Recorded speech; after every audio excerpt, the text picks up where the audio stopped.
Babylon, 323 BCE. The greatest conqueror the world had ever seen lies on his deathbed at just 32 years old. History tells us that Alexander the Great never rose again. But what if he did? Imagine Alexander opening his eyes, his fever broken, and declaring to his generals, "Not yet. The world is still waiting." Now, the map of his empire stretches from Greece to India, vast, fragile, and held together only by his will. But if time were suddenly on his side, could Alexander have pushed further? Could he have marched west and crushed the rising Roman Republic before it grew into an empire? Could he have challenged Carthage and seized its navy, turning the Mediterranean into a Greek lake? Or even more daring, could he have looked east, forging a road to China and opening a Silk Road centuries earlier? The central question for us tonight is simple but explosive.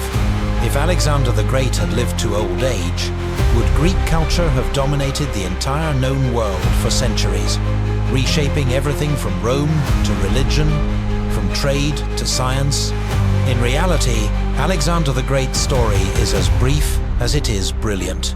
Born in 356 BCE in Macedon, he became king at just 20 years old after the assassination of his father, Philip II. Within 12 years, he carved out the largest empire the world had yet seen, stretching from Greece and Egypt to the edges of India. But here's the truth: this empire was not stable. It was stitched together by conquest, not by administration. When Alexander died suddenly in Babylon, his generals, the Diadochi, immediately began fighting each other for control. Instead of a single empire, we got a fractured world of Hellenistic kingdoms. The Seleucids in the east, the Ptolemies in Egypt, the Antigonids in Macedon. A historian might call this the what-if moment of moments. Because Alexander's empire was young, fragile, and without a clear heir, his only legitimate son was still an infant. His generals swore loyalty, but in reality, they were sharpening their swords for civil war. Now imagine being one of those generals, standing at Alexander's bedside. You expect the king to die any moment. You're already planning your slice of the empire. Then he sits up, drenched in sweat, and says with a rasping voice, "Do not divide. We have not finished." The thought that lingers in my mind is chilling. If Alexander had lived, he might have stopped the bloody wars of succession before they ever began.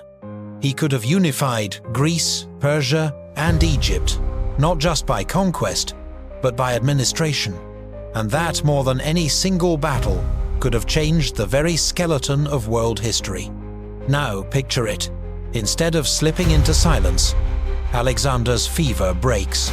He recovers, slowly at first, then with the same restless energy that once drove him across continents. Babylon, the city meant to be his capital, becomes the birthplace of a second life, not a deathbed. The mood among his generals shifts overnight. What was supposed to be the beginning of the Diadochi Wars turns into a scramble to prove loyalty. Antipater, Seleucus, Ptolemy, all of them suddenly realize the empire is no longer a carcass to be divided, but a living beast under one master. At a council, one general whispers to another, "Had he died, we would be kings by now." Alexander, overhearing, fixes him with the cold stare of a man who knows betrayal.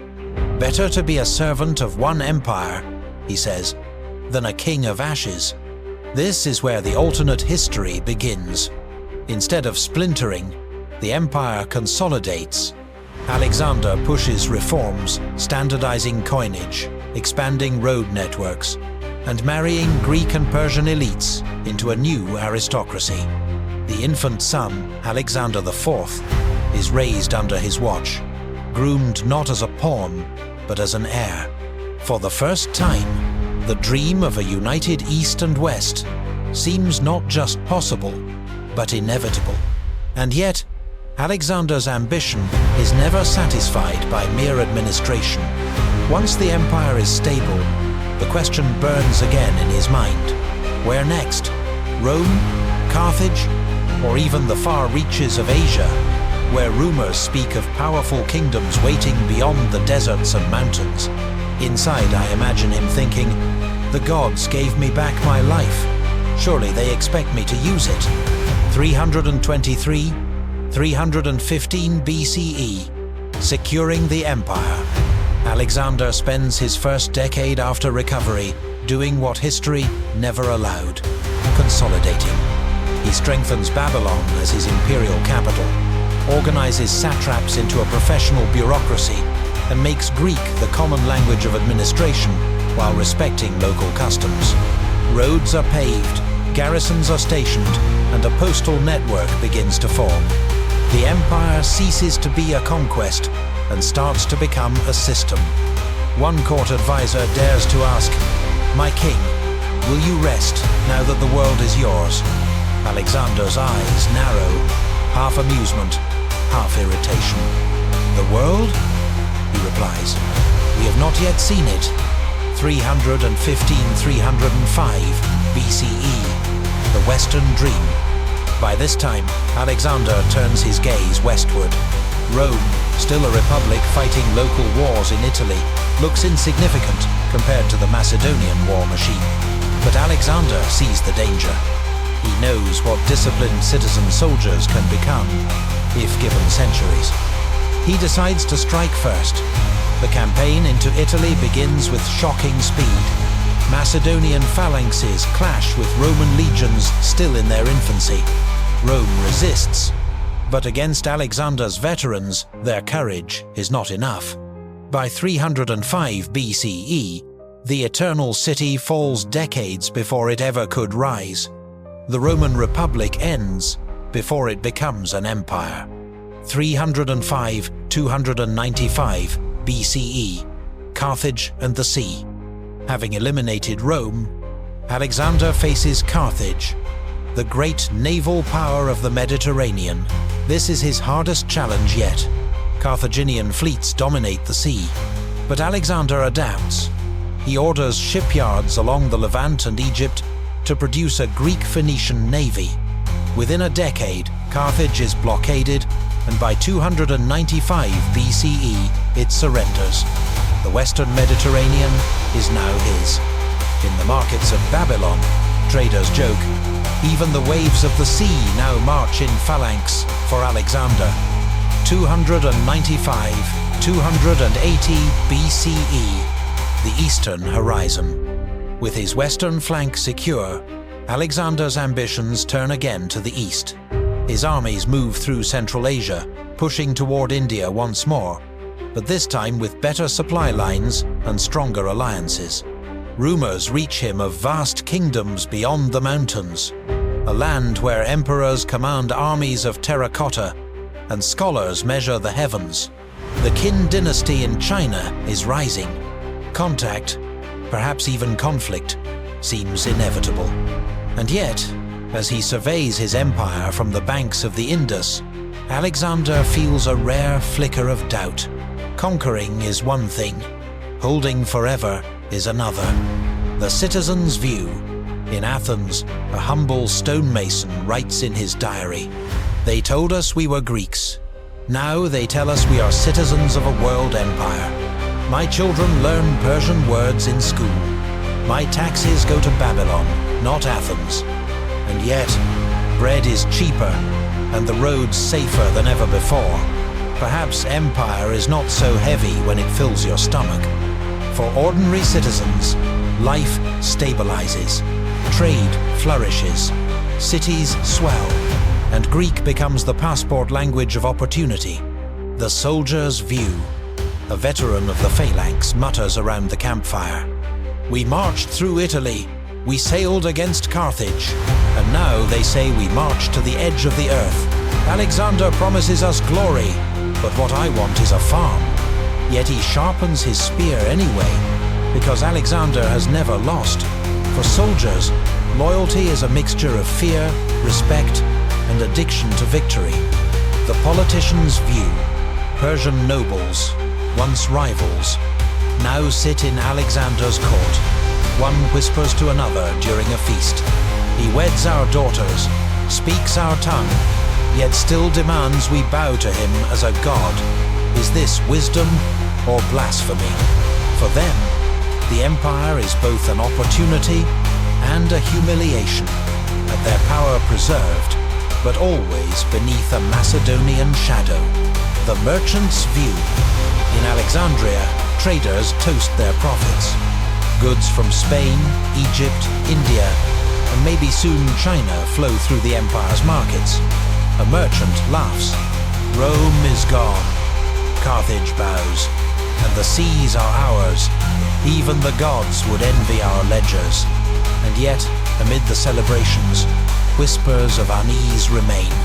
A world unified under one man. What happens when that man finally grows old? The death of Rome before its birth. With Rome crushed in its infancy, there is no Roman Empire to inherit the Mediterranean.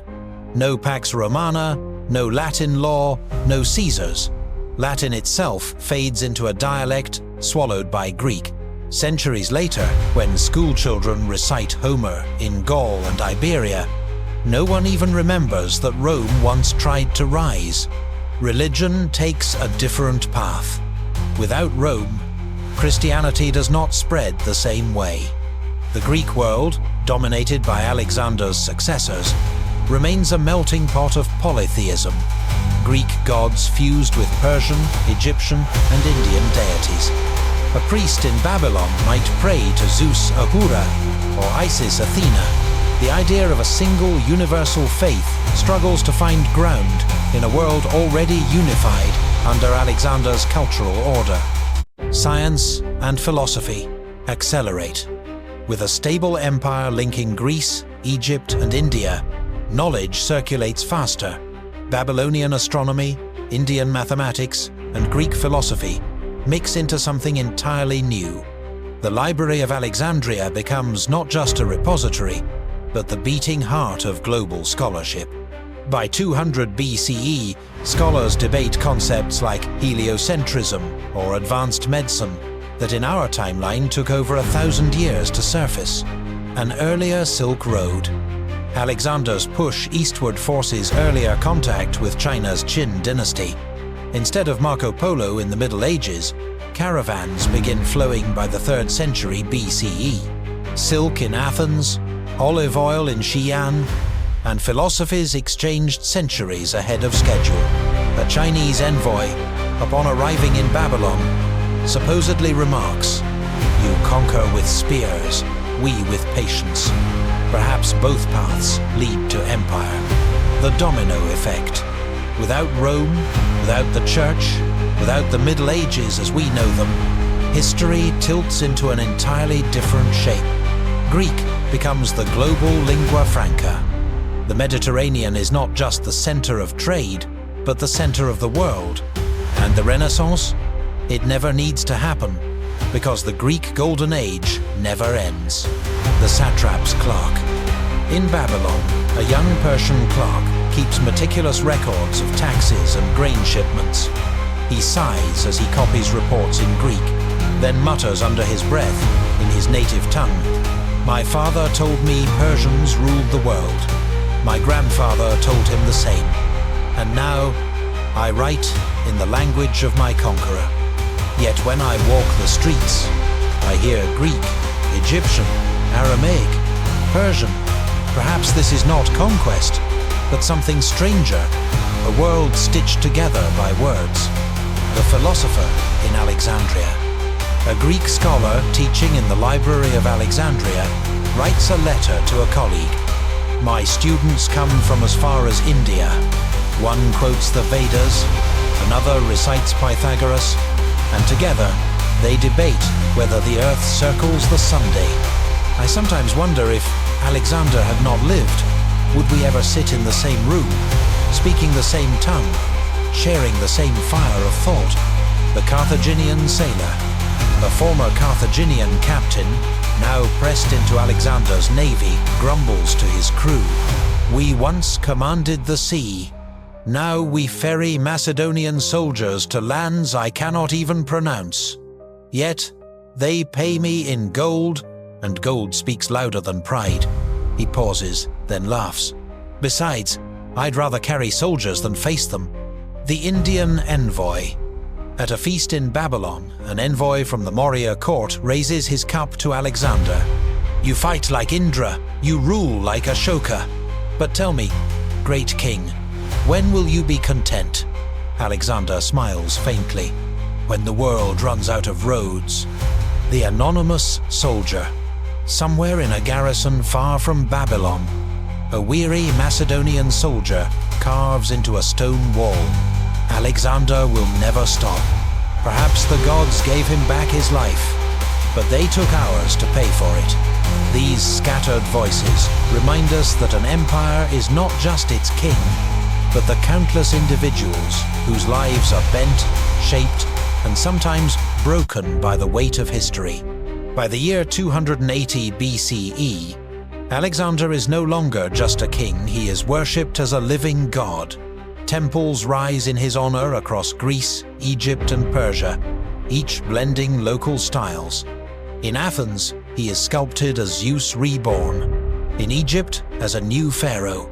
In Babylon, as a divine conqueror, destined to rule both heaven and earth. But Alexander is not content with worship alone. He begins his boldest campaign yet, a march eastward to confront the rising Qin Dynasty, the world's first global showdown. His armies, now equipped with Carthaginian ships, Indian war elephants, and Persian cavalry, advance through Central Asia. The Qin Emperor, unwilling to bow, musters armies that stretch for miles. The two greatest empires in history are about to clash centuries before their time. Whispers run through Alexander's camp. They say the Chinese build walls longer than rivers. Another soldier laughs bitterly. Then Alexander will find a way to climb them. The battle at the edge of the world. Legend, at least in this alternate universe, tells of a colossal standoff where Macedonian phalanxes and Qin crossbowmen face each other in the shadow of mountains. Some say Alexander negotiates, trading Greek philosophy for Chinese silk. Others claim he prepares for a war that could split the world in two. And then comes the twist. Instead of fighting, Alexander proposes something insane, a joint empire. Roads from Babylon to Xi'an, coins stamped with both Greek and Chinese symbols, a fusion of East and West not seen again for millennia.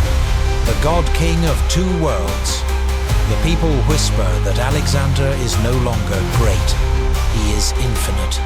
His image appears not only on coins, but on banners stretching from Gibraltar to the Yellow River. Merchants joke. Today I sell olive oil in China. Tomorrow, perhaps silk in Spain. The only passport I need is a coin with Alexander's face. In this climax, Alexander's empire becomes so absurdly vast, so unified, that history itself bends under its weight. No Rome, no Middle Ages, no rise and fall, just one endless, Greek-tinged super-empire swallowing centuries whole. By the time Alexander reaches his 70s, the man who once seemed immortal finally begins to fade. His hair turns silver, his body slows, but his empire still stretches farther than anyone could have dreamed. The question becomes not what he will conquer next, but what will survive him. The unified world. Instead of the fractured kingdoms we know from history, Alexander leaves behind a single structure, a world-spanning bureaucracy. Roads, cities, and academies knit together continents. Greek remains the universal language, but it is no longer purely Greek. It is laced with Persian, Egyptian, and even Chinese words. A hybrid tongue, a true world language, emerges centuries before English ever could. No Rome, no Middle Ages. The Roman Empire never exists. Christianity does not rise as a global faith. There are no crusades, no Dark Ages, no Renaissance, because the Golden Age never ended. Instead, science and philosophy accelerate without interruption. By 100 CE, engineers are experimenting with steam engines in Alexandria. By 300 CE, scholars debate atomic theory with texts drawn from Greek, Indian, and Chinese sources. The legacy of the god king. Temples across the empire enshrine Alexander as a demigod. Yet his true legacy is not divine worship, but infrastructure, roads, trade networks, and cultural fusion. The world is permanently altered. Nations, as we understand them, never form. Instead, humanity grows up in the shadow of one name, Alexander. A Babylonian merchant writes in his journal, "My grandfather sold grain to Greeks. My father traded silk with China. And I, in this same city, speak 3 tongues as one, never thinking twice. They say Alexander has died at last. But can a man who taught the world to share roads ever truly die?" The long echo. Centuries later, school children across Europe, Africa, and Asia still memorize lines from Homer, still calculate in Greek numerals, and still mark years from the reign of the one man who outlived time. In this alternate history, Alexander the Great does not just conquer the world, he freezes it into a single shape, a world where the Hellenistic age never ends. So what do we take from this impossible tale? If Alexander had lived to old age, he might have given us highways from Spain to China, science centuries ahead of schedule, and a world where Greek was the mother tongue of everyone, from shepherds in Gaul to scholars in India. But perhaps the true lesson is not about conquest, or even empire. Perhaps it's this: history turns not on battles, but on fevers. One man's sudden illness ended an empire, shattered a dream, and left space for Rome, Christianity, and the modern world to rise. Change that one fever, and everything we know collapses into a single, endless Hellenistic age. As one satirical philosopher in Alexandria might have written on a tavern wall, maybe the real greatness wasn't in conquering nations, but in inventing a bureaucracy so complicated that even the gods couldn't overthrow it. And for us, looking back across millennia, the punchline is simple. Perhaps the true empire Alexander left behind is the reminder that history itself is the greatest storyteller and the cruelest editor. And that's our journey into a world where Alexander the Great never died young, but instead reshaped history into something unrecognizable. A Greek-speaking globe, Rome erased, and science centuries ahead of its time, all hanging on the survival of one man. If you enjoyed this dive into alternate history, don't forget to hit that like button and subscribe for more what-if stories that bend the timeline. Share this video with a friend who loves history, and let us know in the comments, if you could change one moment in history, which would it be? Because in the end, history isn't just about what happened, it's about what might have been. And sometimes, the wildest futures are just one heartbeat away.